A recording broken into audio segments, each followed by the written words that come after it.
ஆனால் லேடிஸ் உங்ககிட்ட கேட்குறேன், ஃபார்மசியில் வந்துட்டு நான் உட்காந்துட்டு இருக்கேன். அப்போ ஒரு பொண்ணு வந்துட்டு நாளைக்கு நான் கோயிலுக்கு போகிறேன், அதனால பீரியட் ஸ்டாப் பண்ணுறதுக்கு டேப்லெட் கொடுங்கன்னு சொல்கிறாங்க.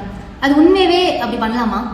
ஏன் கேட்குறேன்னா, எந்த சாமியும் இயற்கையாக ஒரு பொண்ணுக்கு உண்டான சர்க்குலேஷனில் இயற்கையாக நடக்கிறதுல வந்து நீங்கள் ஸ்டாப் பண்ணிட்டு தான் என்னை பார்க்க வரணும்னு எந்த சாமியும் சொல்லாது, கண்டிப்பாக சொல்லாது. நீங்கள் வந்து இது வந்து மதம் சார்ந்து பேச கிடையாது, உங்களோட பர்சனலாக நான் தலையிட கிடையாது. எனக்கு ஒரே ஒரு கொஸ்டின் இருக்குது. ஏன்னா நிறையா பொண்ணுங்க இப்போ எங்ககிட்ட கன்சல்டிங் வரும்போது எனக்கு பீரியட் வந்துட்டு வரதே கிடையாது, இல்லைன்னா எனக்கு வந்து ரொம்ப மந்த் டிலே வருது, எனக்கு குழந்தை பிறக்கிறதுல பிரச்சனை இருக்குது. ஸோ எல்லா டாக்டர்ஸ்டையும் எல்லா பொண்ணுங்களும் போய் சொல்கிறப்போ இது ஹெல்த் இஷ்யூ, சர்க்குலேஷன் கரெக்டாக வரல, ஹார்மோனல் இம்பேலன்ஸாக இருக்குது, நிறைய ஒரு இஷ்யூ ஓடிட்டே இருக்குது, கரெக்ட் தானே?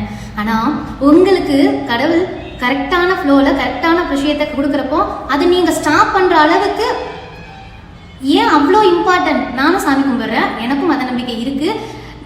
மதத்தோட சேர்த்து நான் பேசுகிறேன்னு நினைக்காம உங்களோட ஆரோக்கியம் சார்ந்து நீங்கள் யோசிங்க.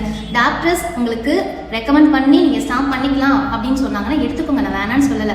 ஆனால் இயற்கையாக ஒரு விஷயம் நடக்குதுன்னா எந்த சாமியும் எந்த ஒரு விஷயத்துக்கும் நம்மளை உடம்ப கெடுத்துக்கிட்டு வர சொல்லவே சொல்லாது. நீங்கள் ஸ்டாப் பண்ணணும்னு நினச்சி போடுற விஷயம் நாளைக்கு உங்களுக்கு ப்ராப்ளமாக வராமல் நீங்கள் உங்கள் டாக்டர்கிட்ட கன்சல்ட் பண்ணிவிட்டு எடுத்துக்கோங்க.